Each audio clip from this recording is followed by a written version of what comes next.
Okay, marami po ang nagtatanong kung ano po talaga ang magiging desisyon ko pagkatapos po na nangyari yung viral video na yun. Okay, first of all, nakita nyo kung gaano kagalit ang isang mistika doon. Kaya gusto ko nga pong noon na magalit at yung talagang umiyak o ano dahil sa galit ko. Pero sinikap ko po talaga hindi umiyak. Pero ngayon po, marami kang pong mga rason kung bakit po ako mas emotional ngayon kaysa galit. Hindi po maiiwasan yung masaktan ako kasi natural, sarili kong prinsipyo ito. Sarili kong buhay, sarili kong karir. Inilis ko, nawalan po ako ng trabaho. Nawalan po ako ng mga sumusuporta sa akin, mga nagmamahal sa akin. Marami pong nawala. Ang sa akin lang naman po, pamilya ko ang nawala. Tatay ko. Yung hustisya at karapatan at freedom po ang pinaglalaban ko dito. Hindi po ako namumulitika dahil wala po akong balak magpolitika.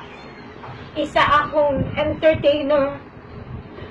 So may pinaprotektahan din po akong career. Isa po akong Asian director sa isang napakaliking international company. Kung tutuusin, lahat po ang maging affected dahil po sa naging viral video. Pero mas pinili ko po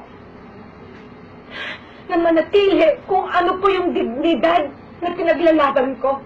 Integridad. Kahit sabihin na po nila na wala na daw akong integridad. Masakit po talaga sa akin na marami pong humusga.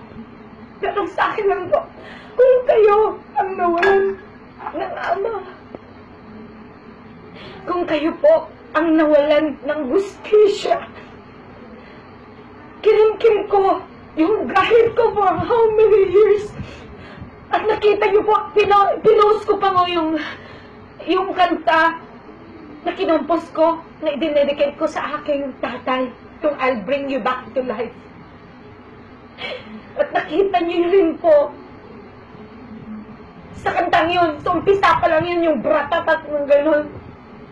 Pinagtatawanan ako dahil sa bratatat. Pero hindi nila alam yung bratatat na yun. Yun ang nagiging nightmare sa buhay ko hanggang ngayon. At nagkatakot ako na maulit pa at makita pa ulit yung mga nightmares na yun. Kaya yung mga anak ko sa Facebook, nag-aalala rin sila kung ano magiging kahihinat na nito dahil sa safety ko. Marami na po akong cancel na mga shows ko. Kasi kung para sa akin ngayon, iisa lang ang buhay ko. Iisa lang pinaglalaban ko, freedom. At kung ngayon po nila ako papatayin at hindi ko po na ipaglaban ko anong pinaglalaban ko, napakasakit po yun. Dahil hindi ko nabigyan ng hustisya ang tatay at pamilya ko. Ngayon, sa labang ito, nakalunda po ako kahit anong mangyari. At sana naman po, marami pong susuporta kung ano man yung pinaglalaban ko kasi hindi po para sa akin ito. Para po sa ating lahat. Para po sa kapangalan ng lahat. Dahil oras na nagkamali po tayo ng desisyon.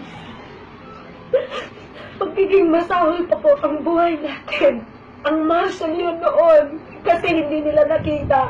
Hindi na imulat sa kanila kung gaano kahirap yung mawalan ka ng karapatan dahil wala kang baril.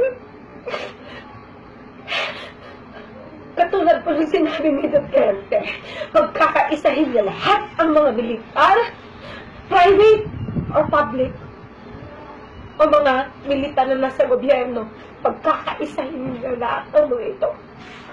Hindi na kay Duterte ang kamay na bakal dahil siya ang pinakaduwag hindi sa duwag, hindi siya gagamit ng mga militar para lang ipaglaban niya ang kanyang sariling kayabangan. Hindi niyo ba nakikita yon?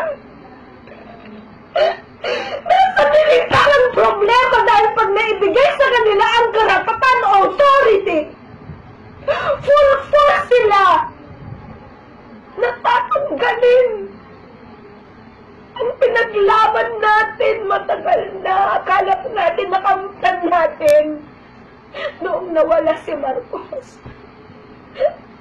Pero pansamantala lang pala yun.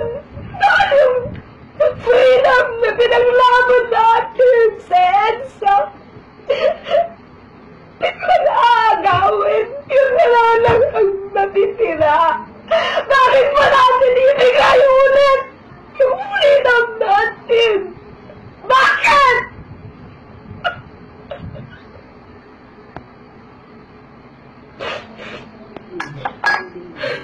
Mag-isip ka kayo.